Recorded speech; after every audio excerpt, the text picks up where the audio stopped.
अस्सलामुअलैकुम नाजरीन, मैं हूं आपकी अपनी ज़रीना खातून सोफ्लावर में। आज हम आपके लिए लेकर आए हैं बहुत ही मज़ेदार टेस्टी माह रमज़ान के लिए आलू के फ्रेंच पकोड़े बनाने की रेसिपी। माशाल्लाह ये बहुत क्रिस्पी बने हैं और थोड़ा सा हमने इन्हें पालक का फ्लेवर भी दिया है। आप इनका साउंड सुन सकते हैं कितने क्रिस्पी हैं ये, माशाल्लाह खाने में बहुत मज़ेदार।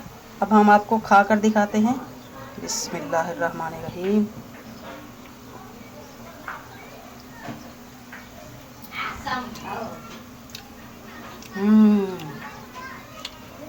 बहुत मज़ेदार, बहुत बहुत बहुत।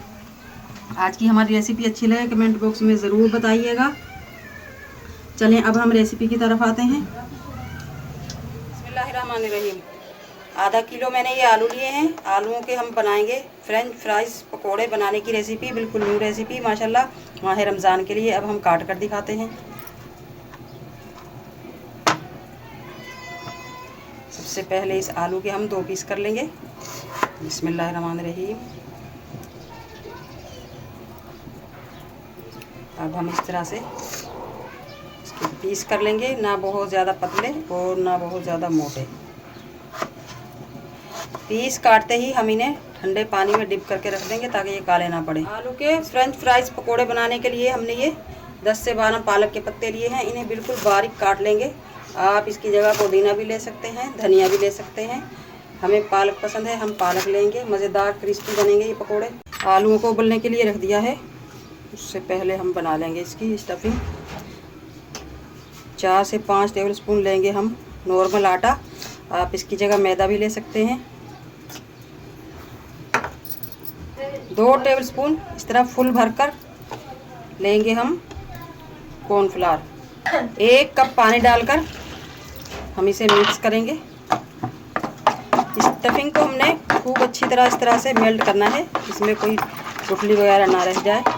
इस तरह की चाहिए आपको ताकि आपके चम्मच पे चिपक जाए। अब हम लेंगे कुछ मसाले। नमक 1 टीस्पून या हस्बे जायका, पिसी हुई काली मिर्च 1/2 टीस्पून, कूटी हुई मिर्च 2 टीस्पून, चाट मसाला 1 टीस्पून, कूटा हुआ धनिया 1 टीस्पून। मसालों को हम अच्छी तरह से मिक्स कर लेंगे। 1 चुटकी हम डाल लेंगे टाटरी। आप नींबू का जूस भी डाल सकते हैं।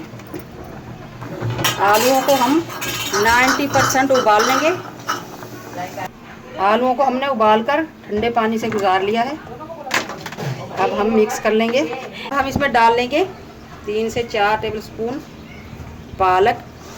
ये खूबसूरती के लिए है सिर्फ, ताकि हमारे पकोड़े दिखने में अच्छे लगें। टेस्ट भी इनसे मज़ेदार हो जाएगा। अच्छी तरह से मिक्स करके 10 मिनट के लिए रख देंगे हम राइस होने के लिए। कढ़ाई में हम ऑयल डाल लेंगे। ऑयल थोड़ा ज़्यादा जाएगा क्योंकि हम सारे एक साथ ही फ्राई करेंगे। गर्म हो चुका है माशाल्लाह। ऑयल आपने फुल फ्लेम पर गर्म करना है। अब हम इसमें डाल लेंगे अपने फ्रेंच फ्राइज। सारे एक साथ ही डाल लेंगे हम। तारी में खाकर मज़ा आ जाएगा। माह रमज़ान में मज़े मज़े से खाएं आप। सारे आलू डाल दिए हमने। फुल फ्लेम पर हम पकाएंगे ताकि इनका कलर अच्छा आए और क्रिस्पी बने हमारे ये पकोड़े। 3 से 4 मिनट हो चुके हैं फुल फ्लेम पर हमारे पकोड़े फ्राई होते हुए। एक बार भी हमें इन्हें नहीं हिलाया क्योंकि हमें ये साबुत ही चाहिए, इस तरह से जुड़े हुए। माशाल्लाह पैन छोड़ दिया है इन्होंने। अब हम इन्हें पलट कर दिखाते हैं। बिस्मिल्लाह की बरकत। बिस्मिल्लाह बिस्मिल्लाह बिस्मिल्लाह। माशाल्लाह माशाल्लाह आप देख सकते हैं इतना प्यारा कलर आया है और पकोड़े हमारे सब के सब जुड़े हुए हैं इस तरह शहद की मक्खियों की तरह। माशाल्लाह माशाल्लाह बहुत ही मज़ेदार टेस्टी हमारे ये आलू के फ्रेंच पकोड़े रेडी हैं। आप देख सकते हैं किस तरह से मैंने उन्हें पूरा उठा लिया है। अब हम इन्हें निकाल लेंगे। कच्चे रहने का तो सवाल ही पैदा नहीं होता क्योंकि मैंने पहले ही इन्हें बॉयल करके गला लिया था। माशाल्लाह माशाल्लाह बहुत ही मज़ेदार टेस्टी हमारे ये आलू और पालक के फ्रेंच पकोड़े रेडी हैं।